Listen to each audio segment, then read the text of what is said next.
बोले तैसा चाले. यंदा मुख्यमंत्री एकनाथ शिंदेंनी वारकऱ्यांसाठी मोठा निर्णय घेतला. आषाढी वारीतील सुविधांसाठी प्रशासकीय निर्णय घेतले. प्रशासनाने एवढंच त्यांना सांगितलं, आम्ही वारकऱ्यांची गैरसोय होता कामा नये याची काळजी घ्या आणि ते प्रत्यक्ष अंमलात देखील आणले. यंदा 15,12,700 वारकऱ्यांनी आरोग्याच्या वारीचा लाभ घेतला. साहेब, आपल्याकडून लोकांच्या लय अपेक्षा वाढल्या, कारण आपण एवढं दिलंय. पालखी मार्गावर मोफत आरोग्य सेवा, ठिकठिकाणी वैद्यकीय अधिकारी आणि आरोग्य दूत, पायी वारी करणाऱ्या वारकऱ्यांसाठी पेन्शन, वारकऱ्यांना अपघात गटविमा, वारीतल्या वाहनांना टोल माफी, महिला वारकऱ्यांसाठी स्त्री रोग तज्ञ, 6,000 पेक्षा अधिक आरोग्य अधिकारी, कर्मचाऱ्यांमार्फत आरोग्य सेवा.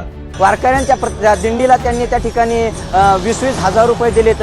या गोष्टीचा आनंद आहे. बाळासाहेबांचा वारसा चालायचा म्हटल्यानंतर माणूसही तसाच असायला पाहिजे. तो काही सामान्य माणूस नाही. अहो महाराज, धर्मवीर आनंद दिघे साहेबांच्या तालिमीत तयार झालेलं व्यक्तिमत्व आहे. ते काय आयऱ्या गायऱ्याच्या तालमीत तयार झालेलं व्यक्तिमत्व आहे. त्यामुळे ते हिंदुत्वाचा वारसा त्यांच्या रक्तात असणारच ना. प्रत्येक 5 किलोमीटर अंतरावर आपला दवाखाना, आरोग्याची वारी, निर्मल वारी, वारकऱ्यांसाठी बसेसची व्यवस्था, वारकऱ्यांसाठी विमा संरक्षण, विश्रामस्थळांची व्यवस्था करून वारकरी दिंड्यांसाठी प्रत्येकी 20,000 रुपयांचे सानुग्रह देण्याची घोषणा केलेली.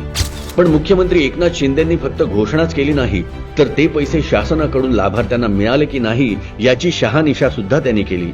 मुख्यमंत्री एकनाथ शिंदे साहेबांनी वारकऱ्यांकरता जेवढ्या काही गोष्टी केल्या त्या अत्यंत अभूतपूर्व आहे. वारीत सहभागी झालेल्या 1,500 दिंड्यांना सानुग्रह अनुदानापोटी 3 कोटी सुपूर्द करण्यात आले.